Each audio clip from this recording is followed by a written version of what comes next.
हाय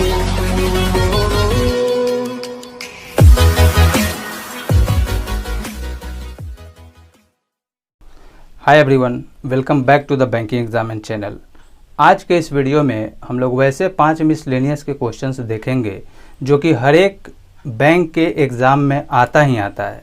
alright, और आज के सेशन में जो भी हम लोग क्वेश्चन देखेंगे वो सिर्फ क्वेश्चन ही नहीं है। ऑलराइट, वो अपने आप में एक कंसेप्ट है। इन सारे क्वेश्चन के जरिए जो है सो आप बहुत सारे टॉपिक का जो आपका कंसेप्ट है वो भी आपका आज के सेशन में क्लियर हो जाएगा।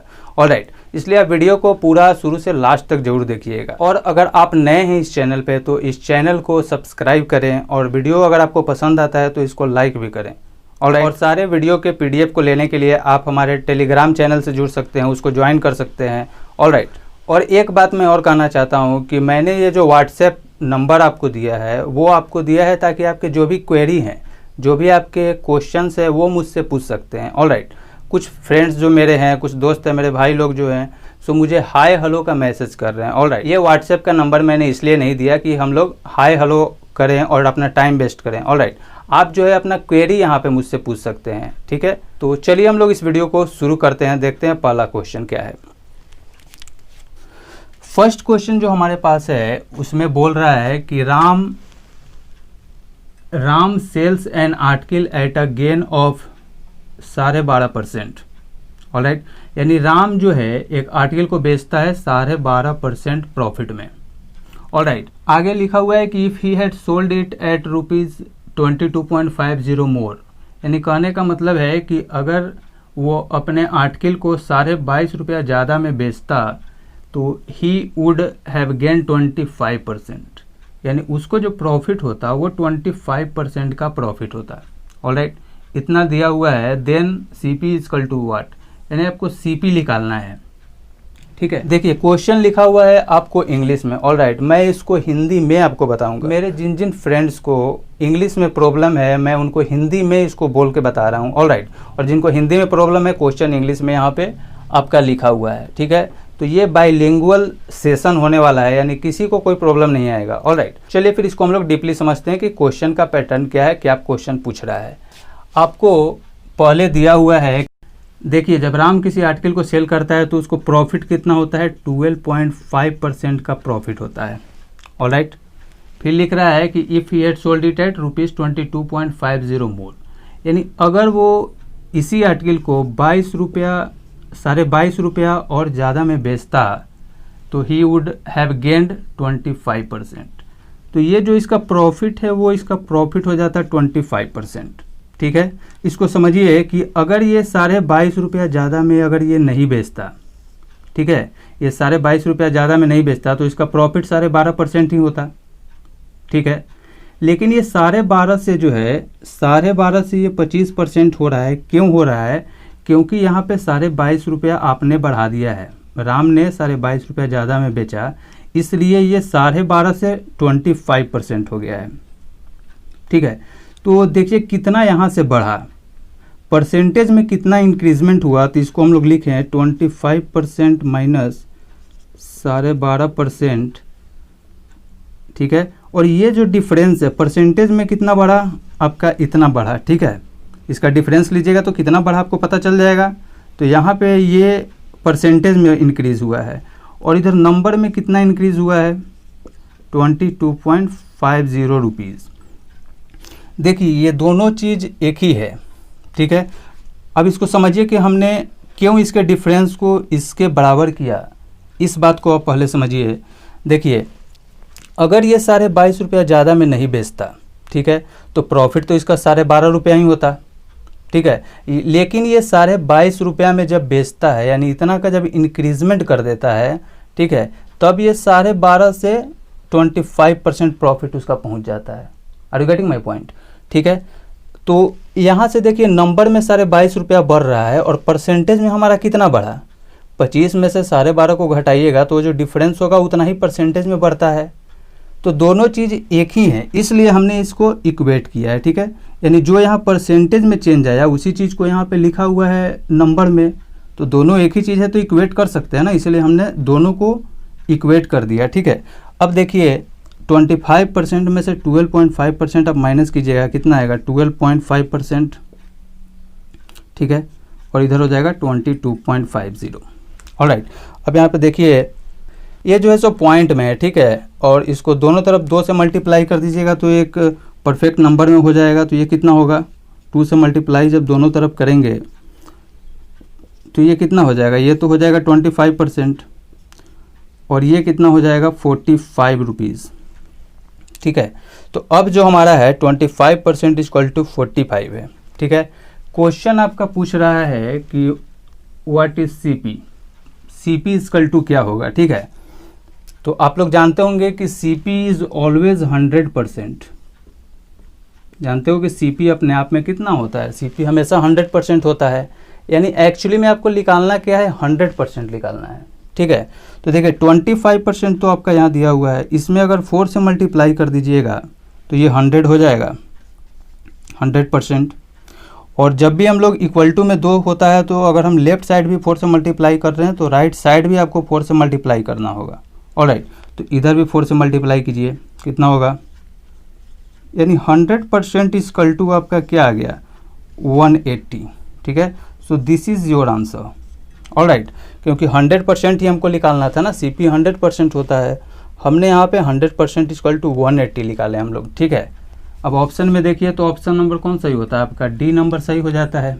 ठीक है, तो इस तरीके से आपको क्वेश्चन को बनाना है।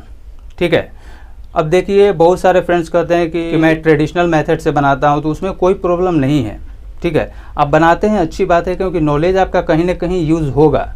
ठीक है, वो बुरी बात नहीं है, लेकिन देखिए जो कंसेप्ट है, जो ट्रेडिशनल मेथड यूज करते हैं उसका बेनिफिट जो है उनको मेंस के एग्जाम में मिलेगा। ठीक है, क्योंकि जब भी मेंस का एग्जाम होता है मैथ में जो है आपका पूरा कंसेप्ट बेस्ड, चाहे वो डीआई आता है चाहे मिसलेनियस आता है, हर एक क्वेश्चन जो है पूरा कंसेप्ट बेस्ड रहता है। ठीक है, लेकिन प्री में जब आप क्वेश्चन बनाएंगे तो आपको जो है सो इस तरीके के शॉर्टकट भी जानने होंगे, इस तरीके के ट्रिक्स भी जानने होंगे। ठीक है, क्योंकि आप जब भी प्री का एग्जाम दोगे ना तो वहाँ पे आप ट्रेडिशनल हर एक क्वेश्चन में ट्रेडिशनल मेथड यूज नहीं कर सकते हो। ऑलराइट, क्योंकि वहाँ पे आपके पास टाइम थोड़ा कम होता है, इसलिए जल्दी बनाना होता है, इसलिए जो है सो आपको इस तरीके के ट्रिक्स भी जानने होंगे, इस तरीके के शॉर्टकट भी जानने होंगे। ठीक है, फिर आइए हम लोग सेकेंड नंबर क्वेश्चन देखते हैं। सेकेंड में क्या है, लिखा हुआ है कि how many litres of water should be added to a 30 litre mixture of milk and water containing milk and water in the ratio 7:3. Alright, such that the resultant mixture has 40% water in it. ठीक है, इस question को पहले समझिए, question क्या कह रहा है। देखिए कह रहा है कि how many litres of water should be added to a 30 litre mixture. ठीक है, कह रहा है कि कितना पानी एक 30 लीटर का मिक्सचर है जिसमें मिल्क और वाटर है। ठीक है, और उस मिल्क और वाटर का रेशियो जो दिया हुआ है 7:3 में दिया हुआ है। ठीक है, यानी मिल्क का जो रेशियो है वो है 7 और वाटर का जो रेशियो है वो है 3। ऑलराइट, और ये दोनों को मिलाने पे जो है मिक्सचर जो है बनता है 30 लीटर का, यानी टोटल जो क्वांटिटी है मिक्सचर का वो 30 लीटर है। अब इसमें कह रहा है कि कितना आप वाटर को ऐड करें ताकि जो रिजल्टेंट मिक्सचर है उसमें 40% वाटर हो जाए। ठीक है, ऐसा क्वेश्चन दिया हुआ है। तो आइए हम लोग इसको समझते हैं कैसे बनेगा। सबसे पहले हम लोग लिखते हैं यहाँ पे मिल्क, यहाँ पे लिखते हैं हम लोग वाटर। ठीक है, मिल्क और वाटर का रेशियो कितना दिया हुआ है आपका 7:3। बहुत फोकस के साथ देखिएगा, क्योंकि ये सिर्फ अपने आप में क्वेश्चन नहीं है, मैं आपको यहाँ पे इसका फुल कंसेप्ट भी दे रहा हूँ। ठीक है, जो कि आपका बहुत सारे रेशियो के क्वेश्चन में आपको बहुत बेनिफिशियल होगा, इसलिए आप पूरा जरूर देखिए लास्ट तक वीडियो को, आपको बहुत मज़ा आने वाला है। ऑलराइट, तो देखिए 7:3 हमने लिख दिया मिल्क और वाटर का रेशियो। अब कह रहा है कि कितना लीटर वाटर डाला जाए। मैंने मान लिया कि 1 लीटर वाटर इसमें डाल दिया गया है। ठीक है, तब कह रहा है such that the resultant mixture has 40% water. अब इसको समझिए, यहाँ पे वाटर है और मिल्क है, वाटर कितना है 40%।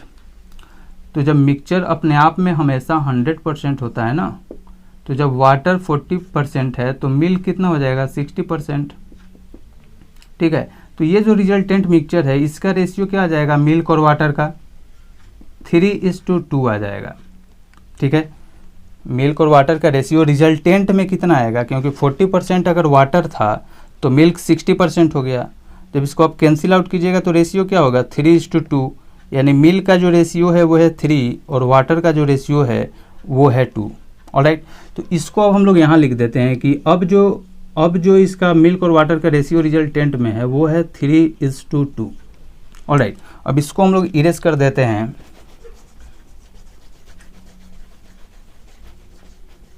चलिए, हमने इसको इरेज कर दिया। आगे देखिए, अब इतना हो गया है, ठीक है। तो आपसे पूछ रहा है, ये x का वैल्यू पूछ रहा है, ठीक है। बहुत फोकस के साथ देखिएगा क्योंकि ये बहुत इंपॉर्टेंट कंसेप्ट है। एक चीज़ देखिए कि हमने क्या किया है, वाटर में हमने क्या किया है, x लीटर वाटर डाला है, ठीक है। x लीटर हमने वाटर डाला है। तो जब मान लीजिए 10 लीटर है, उसमें अगर आप 2 लीटर वाटर डालिएगा तो वो तो 12 होगा ना, यानी ये जो है ये हमेशा बड़ा होगा, ये पार्ट हमेशा बड़ा होगा फर्स्ट से ना, क्योंकि जब 10 लीटर पहले वाटर था उसमें 2 लीटर और डालिएगा तो हमेशा ये बड़ा होगा, ठीक है। उसी तरीके से देखिए, हमने यहाँ पे x लीटर वाटर डाला है, ठीक है। तो ये जो रेशियो में 3 था, इसको तो यहाँ बढ़ना चाहिए था, लेकिन यहाँ पे क्या हो रहा है, 3 से 2 हो जा रहा है, यानी यहाँ पे घट जा रहा है, ठीक है। यहाँ पे क्या हो रहा है, घट जा रहा है। एक चीज़ और आप ध्यान देंगे यहाँ पे, बहुत इंपॉर्टेंट है कि हमने सिर्फ डाला है क्या, वाटर। हमने मिल्क में तो कोई चेंजेस नहीं किए हैं, ठीक है। तो इसका रेशियो और इसका रेशियो जो है दोनों का सेम होना चाहिए ना, क्योंकि जो भी चेंजेस हो रहे हैं वाटर में हो रहे हैं, मिल्क में तो हो नहीं रहा है, ठीक है। तो इसका जो रेशियो था 7 यहाँ भी था तो 7 यहाँ भी होना चाहिए था, लेकिन ऐसा यहाँ पे हुआ नहीं। इसका मतलब है कि ये जो रेशियो है अभी पूरी तरीके से मेंटेन नहीं है, ठीक है। इस रेशियो को आपको पहले मेंटेन करना होगा, ठीक है, तब जाके जो है आप इसका सही आंसर निकाल पाएंगे। बहुत इजी वे में बन जाएगा। आप ध्यान से देखिए इस क्वेश्चन को, देखिए रटना नहीं है, सिर्फ समझना है आपको कंसेप्ट की क्या कह रहा है, ठीक है। अब देखिए क्या होता है, हमको क्या करना है कि यहाँ 7 था तो यहाँ भी 7 होना चाहिए, ठीक है। या फिर किसी भी एक तरीके से हम लोग कुछ ऐसा करें कि दोनों का जो रेशियो है मिल्क का वो सेम हो जाए। आपको हमेशा यही करना है, जिसमें चेंजेस नहीं होंगे उसको हमेशा सेम करना है।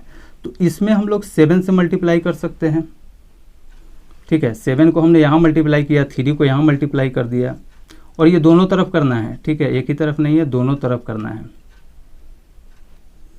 ठीक है, दोनों तरफ आपको करना है।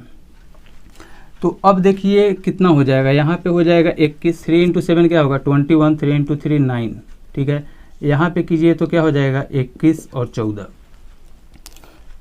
क्या अब हमारा रेशियो मेंटेन हो गया? अब मैं आपको बताता हूँ। देखिए मिल्क में कोई चेंज नहीं था तो यहाँ भी 21 लीटर है, यहाँ भी 21 है और यहाँ भी 21, यानी देखिए अब जो है मिल्क में कोई चेंजेस नहीं आया है, यानी दोनों पहले इस पे सेम है। और यहाँ पे हमने वाटर का जो यहाँ रेशियो था, इसमें 1 लीटर और वाटर हम लोग डाले थे, तो इसका भी जो है देखिए रेशियो बड़ा हो गया, यानी इसका भी रेशियो बढ़ गया। यानी अब जो ये है आपका रेशियो, अब रेशियो आपका मेंटेन है। ऑलराइट, तो अब सिंपली आपको x निकालना है तो क्या करना होगा 14 - 9, सो 5 लीटर इज योर आंसर, यानी ऑप्शन नंबर ए आपका सही है। अब आप बताइए कि आपको कैसा लगा ये ट्रिक, आपको समझ में आया या नहीं आया। ठीक है, ये बहुत इजी ट्रिक है और मैंने ये जो कंसेप्ट बताया है, ऐसे बहुत सारे रेशियो के क्वेश्चन में सेम यही कंसेप्ट आपको लगेगा। ऑलराइट, इसलिए अगर आपको नहीं समझ में आया तो इस वीडियो को फिर से देखिए, फिर से समझिए, क्योंकि एक बार आप ये कंसेप्ट समझ गए हैं फिर कोई भी रेशियो का क्वेश्चन जो है आप आसानी से बना पाएंगे। ठीक है, मैंने पूरा एफर्ट लगाया कि आपको समझा दूं। अगर कुछ भी छूट गया हो या फिर आपका कुछ भी क्वेरी है आप कमेंट कर सकते हैं, ठीक है, या फिर अदर सोशल मीडिया का लिंक्स मैंने आपको दे रखा है, वहाँ पे आप मुझसे पूछ सकते हैं। ठीक है, आइए फिर हम लोग क्वेश्चन नंबर 3 देखते हैं कि ये क्या क्वेश्चन में बोल रहा है। देखिए क्वेश्चन में लिखा हुआ है कि Mohan bought a car at 20% discount. ठीक है, मोहन ने कार खरीदा 20% डिस्काउंट देकर ऑन MRP, यानी MRP पे। ठीक है, आफ्टर 1 ईयर, 1 साल के बाद मोहन सेल्स द बाइक, यानी मोहन ने जो है बाइक को सेल करा, किसको, महेश को, एट 10% लॉस, ठीक है। यानी महेश को 10% लॉस पे ये फिर बेच देता है, और 1 साल बाद जो है महेश क्या करता है 20% प्रॉफिट पे सोहन को बेच देता है, ठीक है। अब बोल रहा है कि if Sohan paid ₹1,29,600 then find MRP of the car, ठीक है। यानी अब आपको कार का MRP बताना है। बहुत फोकस के साथ इस क्वेश्चन को समझिएगा, क्योंकि ये भी बहुत इंपॉर्टेंट क्वेश्चन है, ठीक है। आप बहुत जल्दी इस तरह के क्वेश्चन को बना पाएंगे, बस आप अच्छे से समझिए इस क्वेश्चन को मैं किस तरीके से बता रहा हूँ। देखिए, सबसे पहले मोहन जो है, ठीक है, मोहन जो है किसको बेच रहा है, महेश को बेच रहा है, ठीक है। फिर महेश जो है वो सोहन को बेच रहा है, ठीक है। आदमी कितने इन्वॉल्व हैं, सिर्फ 3 ही आदमी इन्वॉल्व है, ठीक है। इसमें सिर्फ आपको 2 डायरेक्शन याद रखना है, ठीक है। एक होता है इस डायरेक्शन में, ठीक है, लेफ्ट टू राइट, और एक होता है राइट टू लेफ्ट। जब भी इस तरीके से सीरीज में आपको दिया हुआ रहेगा ना कि मोहन ने महेश को बेचा, महेश ने सोहन को बेचा, ठीक है, इस तरीके का सीरीज में जब भी आपको रहेगा ना, तो 2 डायरेक्शन आप ध्यान दीजिए। जब भी आपको इस डायरेक्शन में जाना होगा, ठीक है, यानी अगर आपको मोहन का दिया हुआ है, जैसे यहाँ पे दिया हुआ है ना 1,29,600, अगर ये चीज़ मोहन का दिया हुआ था कि मोहन ने अगर शुरू में इतना दिया होता अगर, ठीक है, तो हमेशा याद रखिए कि 100 जो है नीचे होता, ठीक है। अगर 3% रेगुलर दे रहे हैं सीक्वेंस में, तो 3 बार हम लोग जो भी, या तो जैसे प्रॉफिट होता तो प्रॉफिट लिखते हैं यहाँ पे, या लॉस होता तो लॉस लिखते हैं, या फिर डिस्काउंट होता तो डिस्काउंट लिखते हैं, ठीक है। हम भी इसको सीरीज में लिखते चले जाते हैं, ठीक है। अगर मोहन का दिया हुआ होता और सोहन का पूछता, ठीक है, जैसे अगर मोहन ने कितना पेड किया ये दिया हुआ होता, अगर सोहन का पूछता लास्ट वाला का, यानी फर्स्ट दिया हुआ है और लास्ट का अगर पूछता, तो हम क्या करते हैं 100 हमेशा नीचे आता, ठीक है, और जितना प्रॉफिट या लॉस या फिर डिस्काउंट कुछ भी दिया हुआ है वो ऊपर लिखते और नीचे हमेशा 100 होता और उतनी बार गुना होते चला जाता, ठीक है। अगर पहले मोहन का दिया हुआ रहता और लास्ट वाले का यानी सोहन का पूछता तब, ठीक है, तो ये लेफ्ट टू राइट हो गया, ठीक है, ये हो गया लेफ्ट टू राइट का कंसेप्ट, ठीक है। लेकिन अगर लास्ट का दिया हुआ है, ठीक है, जैसे मान लीजिए सोहन का दिया हुआ है, अभी इस क्वेश्चन में तो दिया हुआ है ना, सोहन पेड ₹1,29,600, ठीक है। पूछ रहा है किसका कि MRP क्या था, ठीक है, यानी मोहन ने कितना पेड करा था वो पूछ रहा है यहाँ पे। यानी देखिए लास्ट का दिया हुआ है ना, जब आपका फर्स्ट का पूछेगा, ठीक है, यानी मोहन का पूछ रहा है। जैसे इसमें क्या था, इसमें मैंने बोला था कि जब फर्स्ट का वैल्यू दिया हुआ हो, ठीक है, कि फर्स्ट ने कितने में खरीदा था, तो अगर फर्स्ट का दिया हुआ है और सोहन का पूछ रहा था, यानी ये लास्ट का पूछ रहा था, जब भी लास्ट का पूछेगा तो हम लोग नीचे 100 को रखेंगे, ठीक है। और जब भी अगर लास्ट दिया हुआ है और फर्स्ट का पूछ रहा है ना, तब आप हमेशा ये जो वैल्यू दिया हुआ है उसको हम लोग यहाँ लिखेंगे, जैसे यहाँ पे लिखा हुआ है 1,29,600 यहाँ लिखा हुआ है, ठीक है। और अब जो है 100 जो है हमेशा ऊपर लिखाएगा, ठीक है, और जो भी परसेंटेज लॉस डिस्काउंट है, परसेंटेज है लॉस है डिस्काउंट है, ये सारा का सारा नीचे आ जाएगा, ठीक है। तो ये एक अच्छा कंसेप्ट है जिससे आप आसानी से बना सकते हो किसी क्वेश्चन को। बस आपको थोड़ा सा ध्यान रखना होगा कि अगर फर्स्ट दिया हुआ है लास्ट पूछेगा ना, तो हमेशा 100 को हम लोग नीचे लिखेंगे, ठीक है। अगर लास्ट दिया हुआ है और फर्स्ट पूछ रहा है कि मोहन ने कितना में खरीदा था, तो हमेशा 100 ऊपर होगा, ठीक है। जैसा कि इस क्वेश्चन में दिया हुआ था, लास्ट दिया हुआ है कि सोहन ने इतने में खरीदा, तो बताइए MRP क्या था, यानी मोहन ने कितने में उसको खरीदा था वो पूछ रहा है, यानी क्या पूछ रहा है, फर्स्ट पूछ रहा है, तो हमने क्या किया उल्टा कर दिया, ठीक है। तो आपको समझना है, सिर्फ ये डायरेक्शन याद रखना है कि क्या क्वेश्चन में बोल रहा है, ठीक है। तो आइए देखिए अब ये किस तरीके से बनेगा। देखिए लास्ट दिया हुआ है, यानी सोहन का दिया हुआ है 1,29,600, ठीक है, लास्ट का इतना दिया हुआ है और पूछ रहा है फर्स्ट का MRP पूछ रहा है ना, find MRP of the car, यानी फर्स्ट का पूछ रहा है, ठीक है। तो हमने बोला था कि जब लास्ट रहेगा और फर्स्ट का पूछेगा तो हमेशा हम लोग क्या करेंगे, उल्टा जाएंगे, यानी 100 जो है ऊपर आएगा, ठीक है। और जो भी प्रॉफिट एंड लॉस जो है सीरियल बाय सीरियल हम लोग लिखते हुए चले जाएंगे, ठीक है। तो पहले कितना है, ऐसे पीछे से हम लोग जाएंगे, ठीक है। 20% प्रॉफिट है तो क्या होगा 120। इसके बाद ये कितने परसेंट का लॉस था, 10% का। फिर से हमने 100 को ऊपर लिखा और लॉस कितना है इसको, तो 90 रुपया हो जाएगा। और फिर जाइए 20% का डिस्काउंट था, यानी 100/80, ठीक है। इस तरीके से हम लोग लिखते हुए जाएंगे, ऑलराइट। लेकिन एक बात मैं और कहना चाहूँगा कि जब भी आप क्वेश्चन को सॉल्व करें ना, तो किस तरीके से सिंपली वे में उसको मल्टीप्लाई करना है, गुना करना है, क्या प्रोसीजर होना है, इसको भी आप साथ साथ सीखते हुए जाएं, ऑलराइट। जैसे अब आप जब भी लिखेंगे ना इस तरीके को क्वेश्चन को, तो हमेशा आपको लिखना है 5/6। 20 से डिवाइड कीजिए दोनों को, तो ये 5 बार में 100 कटेगा, 6 बार में 120। हमेशा इस फॉर्म में लिखने का आप कोशिश करें। जैसे ये क्या हो जाएगा इंटू 10/9, ये क्या हो जाएगा 20 से दोनों को डिवाइड कीजिए तो 20 बचे और 20 चौका 80, इतना हो गया। हमेशा अब से आप जब भी लिखेंगे तो ये सारा नहीं लिखना है आपको, ठीक है। माइंड में ही आपको कैलकुलेट करना है कि 100/120 कितना होता है, 5/6। और ये चीज़ जो है आपको याद करने वाला चीज़ नहीं है, ठीक है। ये चीज़ आपको प्रैक्टिस से आएगा। जब भी आप लिखेंगे ना, तो जितनी बार इसको लिखेंगे आपके माइंड में वो सेट होते जाएगा और इसको याद करने की ज़रूरत नहीं है, ऑलराइट।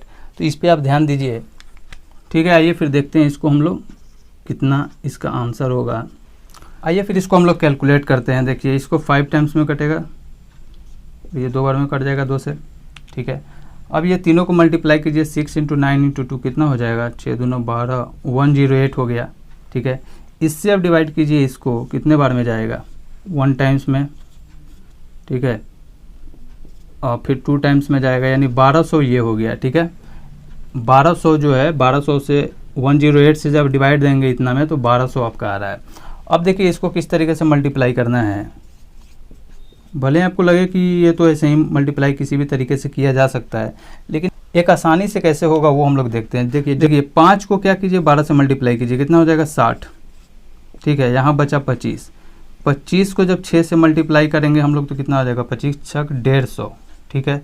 और 3 जीरो और, यानी 1,50,000 रुपया जो है ये आपका सही आंसर है, यानी ऑप्शन नंबर ए जो है आपका सही है, ऑलराइट। और ये जो मैंने टेक्निक आपको बताया है, इस क्वेश्चन के जरिए जो मैंने आपको ये जो कंसेप्ट बताया है, ये कंसेप्ट हर एक वैसे क्वेश्चन में अप्लाई होगा जो कि एक सीक्वेंस में हो। जैसे मोहन ने महेश को दिया, महेश ने रमेश को दिया, रमेश ने इसको इतना में बेचा, इतना में खरीदा, तो 2 डायरेक्शन होगा। अगर आप फर्स्ट दिया हुआ है लास्ट पूछ रहा है तो 100 हमेशा नीचे आएगा, ऑलराइट। अगर लास्ट दिया हुआ है फर्स्ट पूछेगा तो 100 हमेशा क्या हो जाएगा, ऊपर आ जाएगा, यानी अपोजिट होता है, ठीक है। डायरेक्शन के अकॉर्डिंग जो है आपको 100 को सिर्फ करना है और जितना भी डिस्काउंट है, प्रॉफिट है, लॉस है, उसको सिंपली लिखते जाना है। इस कंसेप्ट के जरिए आप पॉपुलेशन का भी बहुत सारा क्वेश्चन आप बना सकते हो। उस तरीके का क्वेश्चन भी हम लोग आगे देखेंगे, ऑलराइट। देन फिर हम लोग क्वेश्चन नंबर 4 देखते हैं। ये भी जो क्वेश्चन है ये भी आपका रेशियो से रिलेटेड है, ठीक है। ये भी क्वेश्चन इस तरीके का है जिसमें आपका बहुत सारा आपको अच्छा कंसेप्ट देखने को मिलेगा, ठीक है। तो देखिए किस तरीके से ये क्वेश्चन बनेगा। देखिए क्या लिखा हुआ है, लिखा हुआ है कि ratio of present age of P and Q is 16:17, यानी पी और क्यू का जो अभी वर्तमान यानी प्रेजेंट का जो एज है उसका जो रेशियो दिया हुआ है 16:70 में दिया हुआ है, ऑलराइट। आगे लिख रहा है कि after 12 years P age is twice of Q age, ठीक है। यानी 12 साल के बाद जो है पी का जो एज है वो दुगना हो जाता है क्यू के एज से, alright. Then find present age of P and Q, यानी पी और क्यू का आपको प्रेजेंट एज निकालना है, ठीक है। देखिए इस क्वेश्चन में भी हम लोग सेम टाइप का कंसेप्ट यूज करेंगे जैसा कि हमने पहले यूज करा था पिछले वाले रेशियो के क्वेश्चन में। अब देखिए कितनी आसानी से बनेगा और आपको बहुत मजा आएगा इस तरीके का क्वेश्चन बनाने में। आप खेलोगे रेशियो के क्वेश्चन के साथ, ठीक है। ऐसा कंसेप्ट आपको बता रहा हूं मैं, आप अच्छे से खाली देखो इसको, ठीक है। पी जो है, पी और क्यू का रेशियो कितना दिया हुआ है 16:7, ऑलराइट, ये दिया हुआ है। 12 साल के बाद, यानी 12 साल के बाद जो है पी का एज दुगना हो जाता है, ठीक है, क्यू के एज से। यानी पी का अगर रेशियो 2 होगा तो क्यू का 1 होगा। ऑलराइट, यही मतलब हुआ ना, P's age is twice of Q age का मतलब क्या हुआ कि पी का एज जो है दुगना है क्यू के एज से। ऑलराइट, यानी 2:1 के रेशियो में है ये। ठीक है, अब ये ध्यान दीजिए कि देखिए 12 साल के बाद कह रहा है। ठीक है, तो क्या अभी आपका उम्र अगर 20 साल है, 2 साल के बाद भी आपका 20 साल ही रहेगा क्या एज, या फिर क्या वो 18 साल हो सकता है? क्या 2 साल के बाद किसी का एज 20 ही रह सकता है क्या 2 साल के बाद जो है आपका एज 18 हो सकता है क्या? घट सकता है क्या? नहीं होगा ना। 2 साल के बाद हमेशा बढ़ेगा, जैसे 22 हो जाए। ठीक है, यानी ये तो कन्फर्म है कि अगर 12 साल बाद जो है रेशियो क्यू का भी बढ़ेगा और रेशियो पी का भी बढ़ेगा। ठीक है, दोनों का रेशियो बढ़ेगा, इतना कन्फर्म है। देखिए फिर यहाँ आप समझिए कि ये जो है 12 साल के बाद कह रहा है। ठीक है, यानी ये जो रेशियो है 7, ये तो बढ़ना चाहिए था। ठीक है, यानी यहाँ पे 1 लिखा हुआ है और ये 16 के बाद 2 हो गया है, यानी यहाँ कभी भी रेशियो कम नहीं हो सकता है, क्योंकि 12 साल के बाद कह रहा है, यानी रेशियो बढ़ना चाहिए। इसका मतलब है, ठीक है, इसका मतलब है कि ये रेशियो अभी मेंटेन नहीं है। ठीक है, पिछले क्वेश्चन में हमने इस दोनों को बराबर किया था क्योंकि सिर्फ एक में चेंजेस हो रहा था, लेकिन यहाँ पे दोनों में चेंज हो रहा है, क्योंकि 12 साल बाद जो है क्यू का भी एज बढ़ेगा और 12 साल बाद जो है पी का भी एज बढ़ेगा, यानी चेंजेस दोनों में आ रहे हैं। तो हम लोग यहाँ पे एक को बराबर नहीं करेंगे, जैसा कि पिछले क्वेश्चन में किया था वैसा यहाँ नहीं करना है। ऑलराइट, यानी यहाँ पे बढ़ना चाहिए। तब इसको हम लोग इस रेशियो को कैसे मेंटेन करेंगे? तो हम लोग क्या करते हैं, दोनों का डिफरेंस लेते हैं। यहाँ 2 और 1 का डिफरेंस कितना हुआ? 1। इस रेशियो को मेंटेन करने के लिए हम लोग पहले क्या करेंगे, दोनों का डिफरेंस लिखेंगे। ठीक है, यहाँ इस दोनों का डिफरेंस कितना है? 16 और 7 का डिफरेंस है आपका 9। ऑलराइट, ठीक है, हमने इतना लिख लिया। अब क्या करना है, तिरछे तिरछे गुना करना है। इस 9 को यहाँ गुना करना है दोनों में, और इस 1 को दोनों में गुना करना है यहाँ।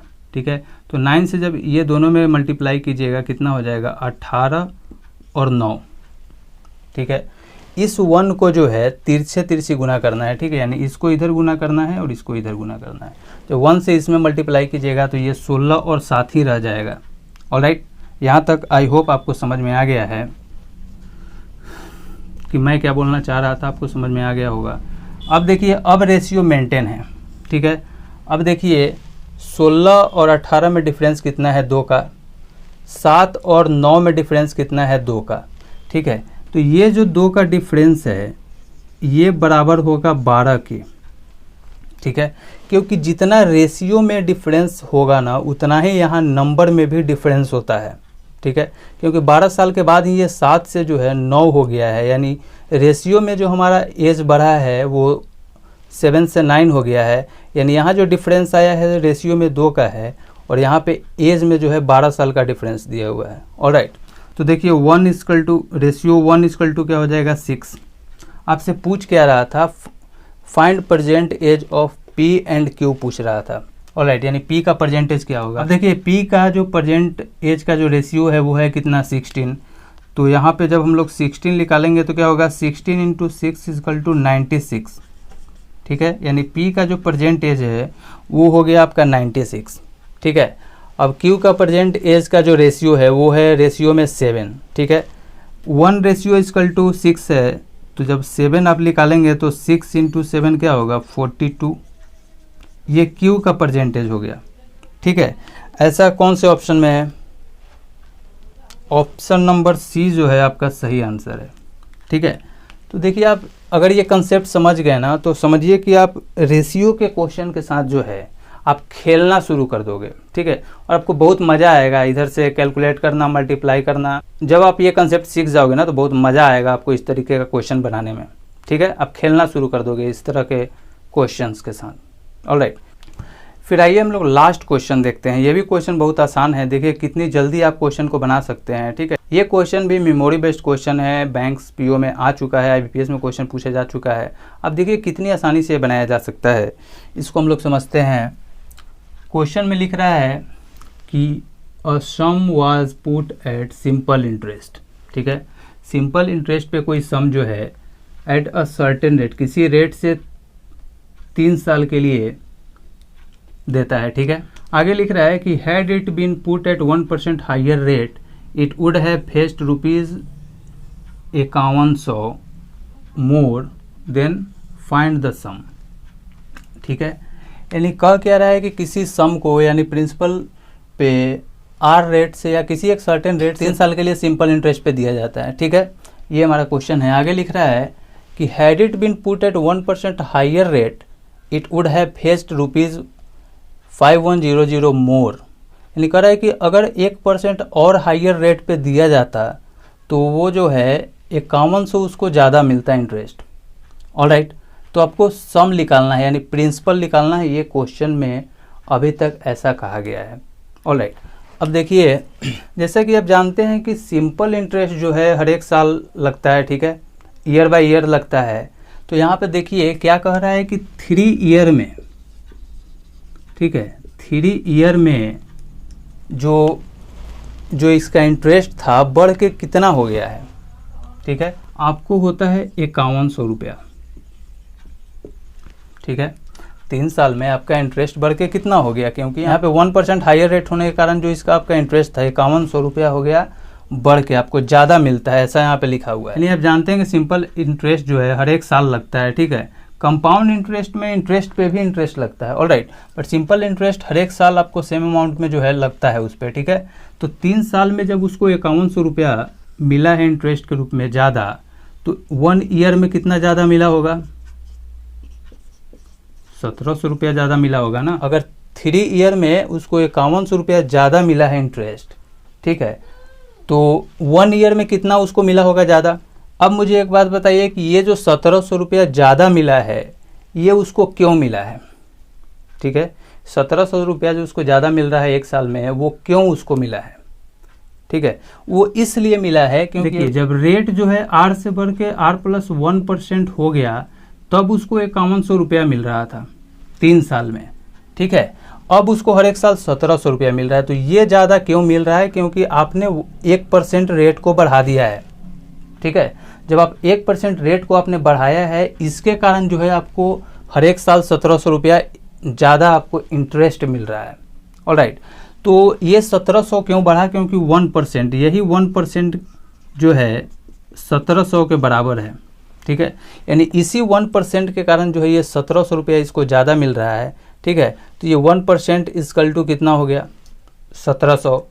आपसे पूछ रहा था क्या कि सम इज़ व्हाट, सम का मतलब प्रिंसिपल, ठीक है, और प्रिंसिपल भी हमेशा 100% होता है, ठीक है।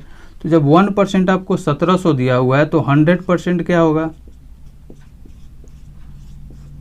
1,70,000 रुपया जो है उसका प्रिंसिपल रहा होगा, ऑलराइट। तो आपका जो आंसर हुआ ऑप्शन नंबर ए जो है जो सही आंसर हुआ, ऑलराइट। तो इस तरीके से आप क्वेश्चन को बनाइए, बहुत जल्दी बनेगा। अगर आपको नहीं समझ में आता है तो एक बार देखिए, 2 बार देखिए, बट कंसेप्ट अपना पूरा क्लियर कीजिए, ऑलराइट। लास्ट में मैं सिर्फ आपसे एक ही बात बोलना चाहूँगा कि अगर आपको वीडियो पसंद आता है तो वीडियो को लाइक करें और चैनल को सब्सक्राइब जरूर करें, क्योंकि और भी अच्छे अच्छे कंटेंट आपको यहाँ पे मिलेंगे, ऑलराइट। और अगर आपको लगे कि ये और भी आपके फ्रेंड्स के लिए ये वीडियो यूज़फुल है तो इस वीडियो को आप बिल्कुल शेयर करें, alright. Thank you so much.